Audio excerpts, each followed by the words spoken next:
आप देख रहे हैं प्रेस एक्सप्रेस। हम आपका फिर एक बार सफ़रनामा में स्वागत करते हैं। आज हम आपको मुंबई ले चलेंगे। आपको बता दें कि मुंबई को वलियों की नगरी भी कहा जाता है। मुंबई के समुद्री किनारे हो या मुंबई के सुनसान इलाके हो, मुंबई के चप्पे चप्पे पर वलियों का आस्थाना है। आज हम आपको मुंबई के अंटोप हिल इलाके की मशहूर दरगाह वली शेख मिस्री दरगाह पर ले चलेंगे, जहां पे आपको इनकी ज़ियारत के साथ साथ उनके अनसुनी करामातों के बारे में बताएंगे। आपको अगर शेख मिस्री दरगाह पहुंचना है तो आपको मुंबई के वडाला रेलवे स्टेशन हो या गुरु तेग बहादुर नगर स्टेशन हो, दोनों ही स्टेशनों से आपको करीब है। और यहाँ आने के लिए आपको वडाला से शेयरिंग टैक्सी भी मिलेगी, जहाँ से आप आसानी से इस मज़ार पर पहुँच सकते हैं। आपको बता दें कि शेख मिस्री बाबा मिस्र से भारत इल्म हासिल करने आए थे और महाराष्ट्र के मुंबई के अंटोप हिल इलाके में बस गए। और आप खुद सुनिए शेख मिस्री दरगाह के खादिम ने क्या कहा इस मज़ार के बारे में और शेख मिस्री बाबा की क्या करामातें थी और क्या इतिहास था। इस समय हम सफ़रनामा में आपको मुंबई के वडाला और जीटीबी नगर के बीचों बीच स्थित एक मज़ार शरीफ पर लाए हैं, जिसका नाम है शेख मिस्री वली, जो कि काफ़ी सालों पहले इस ज़मीन पर, इस धरती पर उन्होंने कदम रखा था। उसके बाद में यही वो विसाल कर गए। मेरे पीछे आप देख सकते हो उनकी मज़ार शरीफ है। और जिस तरीके से मैं बताऊं, ये करीब 786 साल लगभग हो चुके हैं इन्हें यहाँ आकर, और तब से इनका जो है मदफन है वो यहाँ बना हुआ है। मेरे साथ में ज़्यादा जानकारी के लिए मैं बात करूंगा मज़ार शरीफ के जो मुजावर हैं, जो कि इस समय हमारे साथ में हैं। मैं उनसे बात करूंगा। सर, आपका नाम बताइए। मेरा नाम कासिम आरिफ अहमद जी है जी। सरकार की खिदमत में हूं और पिछली 6 नस्लें मेरी जो है इनकी खिदमत करती आ रही है जी। अगर कासिम जी, अगर मैं ये जानना चाहूँ, जिस तरीके से मज़ार शरीफ का जो इतिहास है, ये कब यहाँ मुंबई आए और किस लिए आए थे, किस तरीके से वो यहाँ बस गए? ये तालीम की गर्ज से यहाँ पर आए थे। उस ज़माने में लोग कहते थे कि तालीम हासिल करने के लिए चीन तक भी जाना पड़े तो जाएं। तो इसका मतलब ये नहीं होता था कि शागिर्द जो है वो चीन तक जाए। ये है कि मालूमात लेने के लिए आप जितनी दूर तक जा सकते हैं वो जाएं। आप मिस्र से यहाँ पर इबादत की गर्ज से आए थे। आपकी इबादतें थी जो मौजज़ात का शक्ल ली। साल दर साल गुजरते गए। अल्हम्दुलिल्लाह आज तकरीबन 750 पौने 800 साल हो रहे हैं। अभी 8 तारीख को हज़रत का उर्स शरीफ हम लोग बनाने जा रहे हैं। कौन से महीने की? ये रब्बिल आखिर की 13 तारीख होती है। फिर नवंबर की कोई भी तारीख आ जाए, चांद की 13 तारीख हम लोग लेते हैं। तो रब्बिल आखिर की 13 तारीख और 13वीं शब इंशाल्लाह 9 तारीख को जो है हज़रत का ख़ास संदल है, जो रात के 12 बजे उठाया जाता है। अगर कासिम जी मैं जानना चाहूँ, जिस तरीके से मज़ार शरीफ हैं, काफ़ी सालों से वो यहाँ आए हुए हैं, क्या करामातें उन्होंने ज़ाहिर की यहाँ आने के बाद में, और जब वो इस ज़मीन पर उन्होंने कदम रखा था उस समय का मंजर आम क्या था यहाँ का, और किस तरीके का माहौल था यहाँ पर? ये पहाड़ी इलाका था, तकरीबन पहाड़ी इलाका था। आज जो लोग अंटोपिल कहते हैं, अंटोपिल के मतलब ही जो है वो पहाड़ी इलाके हिल पर है, लेकिन नाम दर्जा बदर्जा बहुत अलग थे। जैसे आज ऊपर जो महफिल जहांगीर बनी हुई है, उसे उस ज़माने में बड़ी पैगम्बरी कहा जाता था उस जगह को। फिर यहाँ पर जो है, यहाँ पर छोटी पैगम्बरी थी। आगे नमक के अगार हुआ करते थे, जहाँ से नमक निकलता था। एक मौजज़ा या एक वाक़या जो मैं अक्सर लोगों को बताता हूँ और सुनाता भी हूँ कि शेख मिस्र कैसे दुनिया में इतना नमूदार हुआ ये नाम, चूँकि आप अरबी थे, मिस्र से ताल्लुक़ था। मिस्र में अरबियों को शेख साहब कहते हैं। आप शेख मिस्र थे, इसलिए शेख मिस्री कहलाए। दूसरा आपके मौजज़ात में से ये है कि नमक के अगार से जब लोग नमक भर लिया करते थे बोरे में और उसे फ़रोख्त करने के लिए वो मार्केटों में जाते थे।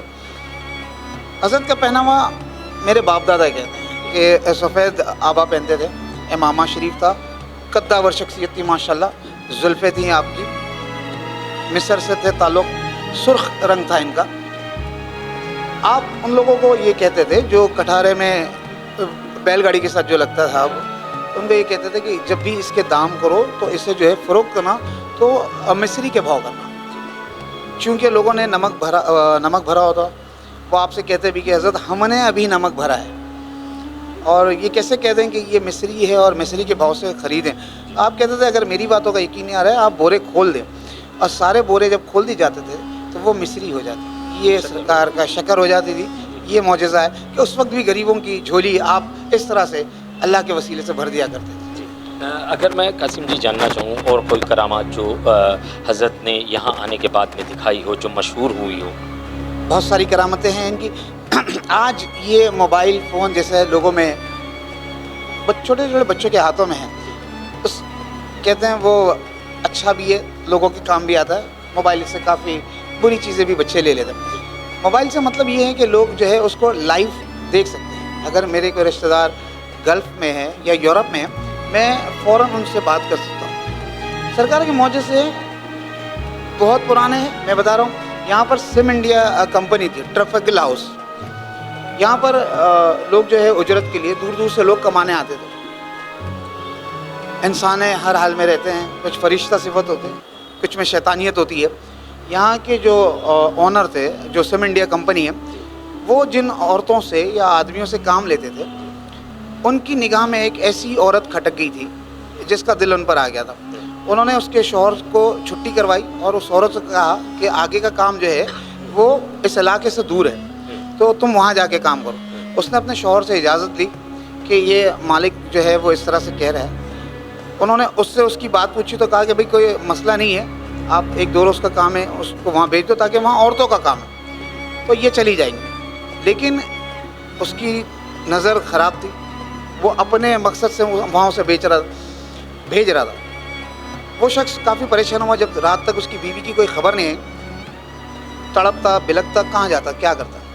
یہ ہے ولیوں کی آستانے جہاں سے فیض ملتا ہے. وہ دوڑتا ہوا نزدیک تھا, یہاں آیا, اس نے یہاں پر سر رکھا. یہ ماربل ابھی بنا ہے, پہلے لکڑے ہوا کرتے. سرکار کی چوکھٹ پہ سر رکھا. حضرت بات تھی اس کی گفتگو کی, ذہن یہی کام کرتا ہے کہ وہ اپنی بیوی کو کھوج رہا تھا, ڈھونڈ رہا تھا, تلاش کر رہا تھا. اسی اسنا میں روتے روتے روتے روتے آنکھ لگ گئی ہوگی, پریشانی کا ماحول تھا. کہتے ہیں وہ سارا معاملہ جو اس کے ساتھ وہاں ہو رہا تھا یہ وہ یہاں دیکھ رہا تھا. جب بیوی یہاں آئی دوسرے روز, اس نے آگے اپنے شوہر کو صفائی دی کہ میری عزت پامال نہیں ہوئی اور کسی نے میری عزت کو کوئی داغدار نہیں کیا. اس نے کہا تیرے کو بولنے کی کوئی ضرورت ہی نہیں, کیونکہ وہ ساری چیزیں جو تیرے ساتھ وہاں ہو رہی تھی, کیا تجھے کوئی شخصیت لمبی ملی جس نے تجھے وہاں سے اس آدمی کے چنگل سے چھڑایا؟ تیرے پاس آنے کے کرائے نہیں تھے, کیا کسی شخص نے دیا؟ کیا کسی نے تیرے کو یہاں تک بھیجا؟ تو کہا ہاں یہی سارے حالات ہوئے. کہا وہ میرے پیر تھے جس نے تیرے کو حفاظت سے یہاں بھیجا.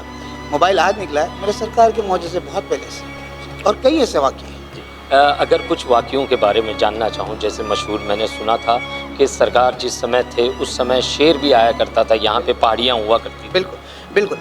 یہ لوگ انٹوپل تو جو ہے وہ پہاڑوں پہ بسا ہے, لیکن یہ وڈالہ آپ دیکھو بامبے گیزٹ میں, وڈالہ نام کے کوئی معنی نہیں ہے. وڈالہ کچھ ہے ہی نہیں. میرے باپ داداؤں سے سنا کہ حضرت اس زمانے میں پہاڑیاں ہوتی تھیں, صفائی کے لیے لوگ بہت دور دور رہتے تھے, کولیوں کا علاقہ تھا. اس زمانے میں جمعرات کی رات میں ایک شیر جو ہے وہ حضرت کی چوکھٹ پر آیا. رات کا وقت ہوگا, تہجد کے وقت اکثر وہ آیا کرتا تھا. وہ سرکار کے چاروں صحن اپنے لے میں چلتا تھا. اس کی جو پونچھ تھی اس پہ اتنے بال گھنے تھے کہ اس سے وہ صاف صفائی ہو جاتی تھی. جب وہ یہ سمجھ لیتا تھا کہ ہاں میں نے صحن صاف کیا, تو وہ بڑی پیغمبری جو ہے وہ وہاں جا کر بیٹھ جایا کرتا. لوگ دور سے دیکھتے تھے, شیر کی آنکھیں چمکتی تھی. لوگ کولی ہوتے تھے, رات کو جو ہے وہ یہاں آ جاتے تھے مچھلیاں پکڑنے کے لیے. جب وہ دیکھتے تھے کہ ہاں شیر ہے تو وہ نہیں آتے تھے, صبح کا انتظار کرتے تھے. تو یہ جو ہے ڈولا جو کہتے ہیں آنکھوں کو, اور واغ جو ہوتا ہے وہ شیر ہوتا ہے. تو یہ واغ ڈولا مشہور تھا اس زمانے میں. وہ مراٹھی میں کہتے تھے کہ واغ ڈولا آئے تھے. یہ واغ ڈولا ہی اتل پتل کے وڈالہ ہوا ہے. وڈالہ کی کوئی معنی نہیں تھے. یہ حضرت کے یہاں آنے والا وہ شیر جسے لوگ مراٹھی میں واغ کہتے ہیں, اس کی آنکھیں چمکدار تھی, ڈولا تھی, یہ واغ ڈولا ہے. یہ واغ ڈولا ہو گیا, بدل کے وڈالہ بن گیا. یہ تھا شیر کا واقعہ. سر اگر میں بات کروں جس طریقے سے یہاں کئی سارے زائرین آتے ہوں گے, تو کیا مرادیں ہوتی ہیں ان کی زیادہ تر لوگوں کی حضرت کے بارے میں اگر میں جاننا چاہوں کس چیز میں؟ جیسے کہ یعنی کوئی بھی مزار شریف ہو, اس کی ایک خصوصیات ہوتی ہے, اس کی ایک الگ امیج ہوتی ہے, اس کی ایک الگ مہتواکانکشا ہوتی ہے. تو حضرت کی کیا مہتواکانکشا ہے, کیا ان کی خصوصیات؟ شیخ مصری کے مزار پر میں یہ کہوں کہ صرف مسلمان لوگ یہاں آتے ہیں یا جن کا تعلق اسلام سے وہ آتے ہیں, ایسا نہیں ہے. یہاں مرادیں لے کے ہر قوم سے لوگ آتے ہیں. चाहे वो गैर मज़हब हो, हिंदू हो, पंजाबी हो, सिंधी हो, सिख हो, कई अपनी नौकरियों के लिए आते हैं कि भाई फ़लाँ जगह पर हमने इंटरव्यू दिया, ये किया, वो किया। लेकिन जो ख़ास मकसद के लिए आती थी वो औरतें आया करती थी, और वो जो है एक तराजू है। आइए मैं आपको उस तराजू के दीदार करा दूँ। यहाँ पर वो औरतें आती थी, आस्थान में खड़ी रहती थी, दुआएं करती थी कि भाई हमारी नसीब खुले, हमने औलाद का मुंह देखना है, हम औलाद पाएँ। देने की ज़रूरत अल्लाह की, अल्लाह और उसके रसूल की ही इजाज़त से जो है वो औलादें आती है दुनिया में। लेकिन ये वलियों का बड़ा ख़ास असर रहता है। ये मैं आपको बता रहा था, ये वो है तराजू जिसमें लोग दुआएं करते हैं, औरतें आती है, धागे बनवाती है, मन्नतें करती हैं कि वो 7 जुमेरात यहाँ आएंगी। मेरा ऐसा मानना है कि अगर बांझ औरत भी आ जाए जिससे औलाद नहीं हो रही हो, डॉक्टरों ने इलाज कर भी दिया हो, तब भी कुछ ना कुछ मसाइल होते हैं औरतों के साथ। लेकिन यहाँ पर इस आस्थाना में आने के बाद, ये मन्नत कर लेने के बाद कि मेरी औलाद होने के बाद मैं इसको मिस्री में तोल दूँगी। कहते हैं 7 जुमेरात होने से पहले औरत जो है वो हामला हो जाती है, और माशाल्लाह अल्लाह के फजल करम से उसे औलाद से नवाज दिया। माशाल्लाह। हज़रत, अगर मैं ये जानना चाहूँ कि जिस तरीके से यहाँ पे हमने देखा आपने हज़रत की कोई ऐसी करामात, कोई महिला के साथ में इस तरीके का वाक़या हुआ हो और वो औलाद, उसको अल्लाह ताला ने औलाद से नवाजा हो? मैंने अभी उसी के बारे में कहा कि जो औलादों से महरूम रह जाती है, यहाँ पर तराजू पे अब वो ये कर लेती हैं दुआएं कि भाई मैं ये मिस्री में तोल दूँगी, और औलादें हुई है, मेरी नज़रों के सामने हुई है। मैंने कई बच्चों को तोला है यहाँ पर कि भाई जब बच्चे वो हो जाते थे, उनका वो वक्त हो जाता था कि जब वो आ सकती थी आस्थाने में, तो अपने औलाद को लेकर आती थी और मिस्री में तोल दिया करती थी, मिस्री यानी खड़ी शक्ल में, और वो खुश खुश यहाँ से जा सकती थी। हज़रत, मैं अगर बात करूँ सहन में, मैंने देखा काफ़ी सारी मज़ार हैं, कब्रिस्तान हैं, तो उसके बारे में जानना चाहूँगा हज़रत। मैं चाहूँगा कि आप पहले तो ये मज़ार जो हैं, मज़ार शरीफ हैं, ये किसकी हैं, इसमें कौन आराम फरमा है? इनका ना, ये हमारे ख़ानदान से नस्लों से जो हज़रत की खिदमत में रहते हैं जी, चिमकर नाना कहते थे वो। हाँ। यहाँ पे खुली जुल्फ़े होती, आइए मैं बताऊँ।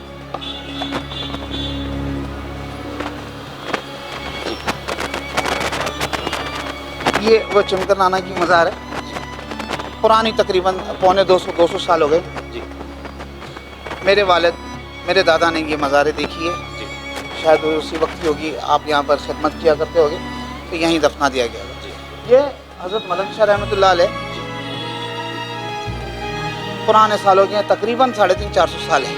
जी, पहले अलग सा महराब हुआ करता था, सरकार के ऊपर से जो छत होता था महराब, वो जब भी हटता था वो मलंग शाह बाबा पर आ जाया करता था। अभी ये हाँ छत जो है वो अलग तरीके से बनाया गया कि भाई उसे खुला रखो ताकि डोम बना दिया जाए, गुम्बद। तो अब वो छत हटा दिया गया, तो फिर यहाँ से भी वो हटा दिया गया, वरना उनके सारे जो छत थे पिछले 2-2.5 सालों में 3 या 4 बदले हैं लकड़ों के, वो सरकार से उतरते थे और यहाँ पर आ जाया करते थे, मलंग शाह बाबा पे रह जाते। मलंग शाह बाबा के बारे में अगर मैं जानना चाहूँ हज़रत, मलंग शाह बाबा यहाँ रहमतुल्लाह अलैह नाम लिखा हुआ है, ये कौन थे और कहाँ से ये आए थे, इनकी क्या डिटेल्स हैं, इनकी क्या हिस्ट्री है? आप नाम में ही देख लो कि ये मलंग, जी, मलंग शाह से ही इनकी निस्बत हुई। जी, मलंग जो है वो अपनी आल औलाद, अपने कारोबार, अपने घर बार को छोड़कर अल्लाह से उनसियत करते हैं और ऐसे आस्थानों पर पड़े रहते हैं, रह जाते हैं। ये जलाली थे, बहुत ज़्यादा जलाली थे। उस ज़माने में भी जब बच्चे आ जाते थे, मिस्री सरकार के यहाँ ऐसा कभी कुछ नहीं हुआ। यहाँ म्यूनसिपलिटी स्कूल है, बच्चे जो हैं वो हमेशा यहाँ रहते हैं। लेकिन मलंग शाह रहमतुल्लाह अलैह का ये है कि यहाँ पर कोई बच्चा, चाहे वो माँ की गोद में हो, और उसने अगर इस्तंजा कर दिया या सुसु कर दिया, तो उसको खौफ तारी हो जाता था, चाहे वो अगर माँ के गोद में या अगर बड़ा बच्चा है थोड़ा, तो वहाँ वो गिर जाता। वो अपने इर्द गिर्द गंद कभी बर्दाश्त नहीं किया। वो जलाली थे शुरू से। अगर वहाँ पर किसी ने सफाई कर दिया, कोई बच्चे ने आके, स्कूल के इम्तिहानात होते हैं, बच्चे साफ़ सफाई करते हैं, किसी ने साफ़ सफाई कर दिया, तो उस ज़माने में 1 आना 2 आना उसको गिलाफ हटाने के बाद मिल भी जाता। अच्छा, ये ये था मलंग शाह रहमत जी। अगर मैं बात करूं कासिम जी कि यहाँ पे मैंने देखा कि कब्रिस्तान भी है यहाँ मज़ार शरीफ को लगकर, तो ये कब्रिस्तान के बारे में बताइए कि कब्रिस्तान किन लोगों का है और कौन वहाँ पे दफन है, और क्या कब्रिस्तान में ये जो कुछ ही कब्रें बनी हुई है, तो ये किस तरीके से कब्रें बनी हुई है और किन किन लोगों की कब्रें हैं यहाँ पे? कब्रिस्तान का मैं बताऊं आपको, ये सिर्फ खादिमैन है यहाँ पर, जिन्होंने सरकार की खिदमत की, यहाँ दफना दिया गया। हिंदुस्तान में काफ़ी बड़े लोग हैं, काफ़ी बड़ी हस्तियाँ गुजरी हैं। लोगों को पता है कि जैसे बड़ा कब्रिस्तान है, सोना कब्रिस्तान है, लोग अपने वटे ले लेते हैं, अपनी जगहें ले लेते हैं कि भाई यहाँ से ये नस्लें चलेंगी या यहाँ इनके ख़ानदान के लोग हैं। इस कब्रिस्तान का ऐसा है कि यहाँ पर सिर्फ खादमैन के घर से हैं, और ये जो है पाकिस्तानी बैरिस्टर थे जो बाद में वहाँ प्रेसिडेंट भी बने, कायदे आज़म जिन्ना साहब जी, उन्होंने मेरे दादा गुलाम मोहिउद्दीन साहब से ये बात हुई थी कि भाई जब हम खिदमत सरकार की करते हैं, ज़िंदा यहाँ हैं, मर जाने के बाद हमको इनसे क्यों दूर कर दिया जाता है। आपने कहा था मेरे दादा को, ये मेरे बुज़ुर्ग फरमाते, मेरे वालिद फरमाते थे या दादी फरमाती थी कि जब ये बात आई कोर्ट में कि भाई यहाँ पे कब्रिस्तान होना चाहिए, कैसा होना चाहिए, तो जिन्ना साहब केस लड़ा रहे थे इसका, और उन्होंने कहा कि भाई यहाँ मैं हो तो जाएगा, मैं केस में मुद्दा क्या रखूँगा कि यहाँ पे आप लोग कैसे आएंगे, क्यों आएंगे, दूसरे लोग भी बात कर सकते हैं। दादा परेशान थे कि क्या जवाब देना है, क्या नहीं जवाब देना। आपने काफ़ी इबादत की रात भर, आपको ख्वाब में बशारत हुई, कहा गया फ़लाँ जगह जाएँ, यहाँ बेर के झाड़ लगे होते थे, काफ़ी जंगल नुमा था, काफ़ी मैं पुरानी बात बता रहा हूँ। वहाँ पर आपको ये बशारत मिली कि वहाँ जाकर फ़लाँ जगह पर खड्डा खोदें। वहाँ पर खड्डा खोदा गया, आपका नाम नसब था हज़रत शेख मिस्री, वो आज भी हमारे पास है। अगर कोई साहब ये देखें, ये जो आप लोग कर रहे हैं ये बहुत अच्छा काम है, जो वलियों की बातें लोगों के दिल तक पहुंचने का सीधा रास्ता है। मैं ये कहूँगा कि अगर किसी को ये है कि भाई वो देखना चाह रहे हैं, तो वो मैं नसब दिखा दूँगा जो हमारे यहाँ है। बाकायदा पत्थर पर हज़रत शेख मिस्री का नाम नमूदार हुआ, वो पत्थर हमने, मेरे दादा ने कोर्ट में साबित किया। जब जिन्ना साहब ने कहा कि कुछ सबूत रहा, का ये है, मामूली जवाब था कोर्ट के जज के सामने कि दरगाह के मुजावर कौन, उन्होंने कहा ये है। दरगाह की खिदमत करने वाले कौन, ये कहा। जब सरकार को इनसे कोई दिक्कत नहीं तो फिर इनको सरकार से दूर क्यों रखा जाता है। और उस ज़माने से मेरे दादा, मेरे वालिद, मेरी वालदा, मेरे बड़े भाई, चाचा, सारे लोग यहाँ पर ही आराम फरमाए। हिंदुस्तान में कोई कहीं भी अपनी जगह ज़मीन ज़िंदगी में, हयाती में खरीद सकता है। किसी को नहीं है पता कि मौत के बाद, मरने के बाद वो जाएगा कहाँ। अल्लाह का शुक्र है, मुझे ये पता है कि मैं अगर कल फौत होता हूँ या जब भी मेरी मौत लिखी है, मुझे ये पता है कि मैं इन्हीं कब्रों में दफना दिया जाऊँगा। और ये मेरी औलादों को हमने बता दिया, मेरी औलाद से औलाद जो भी आएगी वो इसी कब्रिस्तान में आएगी। और यही है सरकार के कदमों में जीना और यहीं मरना है। हज़रत, मैं अगर बात करूँ मज़ार शरीफ के गुंबद के अंदर से, मैंने जो गुंबद का नज़ारा देखा, काफ़ी बड़ा गुंबद है, क्योंकि और भी कई सारी मज़ारों पे हम सफ़रनामे के दौरान हम लोग जाते रहे हैं, तो इस गुंबद का नज़ारा ही कुछ अलग नज़र आ रहा है। काफ़ी बड़ा गुंबद है और काफ़ी खूबसूरती से नक्काशियाँ की गई है गुंबद के ऊपर। तो ये बताइए, गुंबद की तारीख के बारे में बताइए, किस तरीके से कब बनाया गया और किस तरीके से इतनी खूबसूरती में उसे ढाला गया। गुंबद जो है वो बहुत अरसे साल पहले का है, तकरीबन 200-225 साल से। मेरे बाप दादा ये बताते हैं, ये गोलाई में ख्वाजा गरीब नवाज से भी बड़ा गुंबद है, जो ख्वाजा अजमेरी का गुंबद है उससे भी बड़ा गुंबद है। यहाँ पर उस ज़माने में पता नहीं, ये फिल्मी जो होते हैं जिसे डायरेक्टर या प्रोड्यूसर कहते हैं, उनका एक अलग सोच होती थी कि भाई ये फिल्में हमारी लग रही हैं और ये कामयाब हो गई तो हम ये काम कर जाएंगे, वो काम कर जाएंगे। तो इसके इर्द गिर्द जो आप देख रहे हैं सीमेंट छपड़े, ये कबीलों के हुआ करते थे। एक डायरेक्टर थे के आसिफ, वो थे, उन्होंने ये कहा था कि भाई अगर मेरा ये काम हो जाता है और ये मेरी कामयाबी होती है तो मैं ये बाहर छपड़ा वगैरह बना दूंगा। तो ये लोगों की मर्जियाँ होती हैं, वो दुआएं करते हैं और फिर वो छपड़े वगैरह जो है वो बाहर बना देते हैं। इसी तरह का गुंबद अंदर से पूरा कांच का बनाया हुआ, आप देखेंगे किसी शहंशाह के दरबार से कम नहीं है। ये बाकायदा नक्शकारी की गई है, अरबियों में जो है वो कुरान शरीफ की सूरें रखी गई है। अभी थोड़ा सा ये डैमेज हो रहा है, ऊपर से बारिश गिरने के बाद थोड़ी सी कांच वगैरह गिर रही है। इंशाल्लाह इसका काम हम बहुत जल्द करने वाले हैं। लेकिन अंदर से गोलाई जो है इसकी, और बाहर से भी आप देखेंगे कि ख्वाजा गरीब नवाज से बड़ा गुंबद है। बल्कि मैं समझूंगा कि बॉम्बे में जितने वली औलिया हैं, सबसे बड़ा गुंबद आप हज़रत शेख मिस्री का ही है। कासिम जी, चलते चलते एक आखिरी सवाल आपसे लेना चाहूँगा। 786वां उर्स मनाया जा रहा है, क्या कुछ तैयारियां हैं उर्स को लेकर? किस तरीके के इंतजाम किए जाएंगे जो ज़ाहिरीन यहाँ पे ज़ियारत के लिए आएंगे? 786वां उर्स हम बनाने जा रहे हैं इंशाल्लाह 8 तारीख को, रब्बिल आखिर की 13 तारीख। हज़रत का गुस्ल शरीफ जो होता है वो 14 रजबुल मुरज्जब को होता है। 14 रजब को हम आस्थाना खोल देते हैं। ये ऊपर जो है ताबूत है, ये तो लकड़ी का है, लेकिन अंदर जो आपकी तुरबत है वो उसी ज़माने का चूना है जो आज से पौने 800 साल पहले, उसमें कोई रद्द बदल नहीं हुई, वो आज भी वैसी है। हम जो है उसे 14 रजब मरजब की रात जो है वो गुस्ल शरीफ देते हैं, गुलाब पानी की बोतलें, सारा इलाका यहाँ आता, सारा इलाका आप ही के नाम से मनसब है, हज़रत शेख मिस्री का नाम लेवा, और हज़रत शेख मिस्री को चाहने वाले कहीं दूर जाके बसते भी नहीं। मैंने देखा है कि कई लोग, मेरी उम्र माशाल्लाह 50-55 हो गई, कई लोग यहाँ से अपने आसाइश और अपने आराम के लिए इलाका छोड़ देते हैं, लेकिन फिर तिलमिला के 2-4 साल बाद वापस आ जाते हैं। ये सरकार की उनसीयत है। तो ये तो मैंने बताया कि गुस्ल जो है वो 14 रजब को होता है, लेकिन आपका उर्स शरीफ जो है, विसाल की जो पैदाइश है, वो चाँद की 13 तारीख, रब्बिल आखिर की 13 तारीख है, जो इंशाल्लाह 8 तारीख को है। उर्स हमारा पहला दिन है, मुशायरा होता है ज़ोर शोर से, बम्बई के बहुत अच्छे दिग्गज शोरा यहाँ पे तशरीफ़ लाते हैं। इस बार हमने इंतज़ाम किया है काफ़ी अच्छे शोराओं को बुलाने का। 9 तारीख को आपका ख़ास संदल है।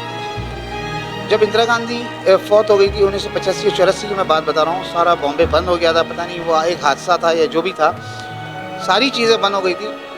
कहते हैं बॉम्बे उस वक्त सो गई थी 2-3 रोज़ के लिए, लेकिन वो उर्स का ही वक्त था और संदल रात के 12 बजे ही निकला था, इलाके से गश्त करता हुआ 2:30-3 बजे फिर खादिमों के घर से निकलता है, खादिमों के घर पे चढ़ा दिया जाता है।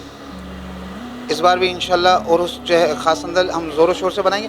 ये दोपहर में 1:30 या 2 बजे जो है निशानदेही हम लोग बॉम्बे से उठाते हैं, काजी मोहल्ले से इलाके में गश्त करता हुआ जो है संदल यहाँ 4:30-5 बजे आ जाता है वडाला ब्रिज के पास, और फिर इसके बाद जो है यहाँ से रात के 12 बजे हम संदल उठाते हैं और फिर इलाके में गश्त करता हुआ 2:30-3 बजे यहाँ आ जाता है। पुलिस जितने भी यहाँ पर हैं सीनियर ऑफिसर्स, ये वो बहुत कोऑपरेट करते हैं हमको, और संदल जो है वो बड़े शान शौकत के साथ डफ में है, उसमें निकलते हैं। ये थे कासिम जी जो कि मुजावर हैं हज़रत शेख मिस्री जो वली हैं उनकी मज़ार शरीफ की। जिस तरीके से उन्होंने कहा कि इनकी 6ठी पीढ़ी है इस मज़ार शरीफ पर जो खिदमत कर रही है, और तकरीबन जैसे उन्होंने कहा कि 800 साल के लगभग हो चुके हैं, मगर कहीं ना कहीं जो है अब जाकर कहीं है 786वां उर्स मनाया जा रहा है, और उर्स का रंग रूप क्या होगा वो सारी चीज़ें उन्होंने आपके सामने रखी। और सफ़रनामे के दौरान हमने ये भी जानने की कोशिश की कि हज़रत शेख मिस्री वली जो हैं वो किस तरीके की उनकी करामातें रही हैं और क्या खुसूसियात उनकी रही है। जैसे कि उन्होंने कहा कि अगर कोई बे औलाद औरत जो है इस मज़ार शरीफ पर आए तो जिस तरीके से वो औलाद से नवाजी जाती है। और उन्होंने एक चीज़ और कही थी कि यहाँ पे किसी धर्म की सीमा नहीं है, किसी धर्म की बंदिश नहीं है। आप देख सकते हो कि हमारे सामने एक, जैसे कि उन्होंने कहा था कि एक हिंदू महिला आई है वली की मज़ार पर, मगर वो जिस तरीके से उन्होंने अपनी उम्मीदें लाई हैं और काफ़ी कुछ जो अल्लाह के वली होते हैं वो किसी भी हद या सीमा या धर्म के आगे परे हट कर होते हैं, उनके लिए सभी लोग सामान्य होते हैं और सबके हक़ में वो दुआएं करते हैं, प्रार्थनाएं करते हैं। और हम चाहेंगे सफ़रनामे के माध्यम से कि जनता जो भी इस सफ़रनामे को देख रही है वो 8 तारीख को ज़रूर यहाँ शेख मिस्री दरगाह है जो कि वडाला स्टेशन और जीटीबी नगर स्टेशन से बिल्कुल करीब में पड़ता है, और वो आए और हाज़िरी लगाएं और इस उर्स का जो है लुत्फ़ उठाएं। कैमरामैन साटविलकर के साथ सही शेख की रिपोर्ट, प्रेस एक्सप्रेस, मुंबई। आपने सुना शेख मिस्री वली की करामातें और उनका पूरा इतिहास। वलियों की मज़ार पर सिर्फ मुस्लिम ही नहीं सभी धर्मों के लोग जाते हैं। ये एक ऐसा दरबार है जो सभी के लिए है। नवंबर की 8 तारीख को 786वां उर्स होने वाला है जो कि 6 रोज़ चलेगा। 8 नवंबर से 13 नवंबर तक आप इस उर्स में शामिल होकर अपनी रूह को सुकून दे सकते हैं, क्योंकि वलियों की मज़ारों पे जाने से आपकी सभी परेशानियों का समाधान निकलेगा। सफ़रनामा में हमें दीजिए इजाज़त। जल्द आपके लिए कोई और किसी तरह की पवित्र जगहों से हाजिर होंगे। मुंबई से सफ़रनामा के लिए प्रेस एक्सप्रेस की रिपोर्ट।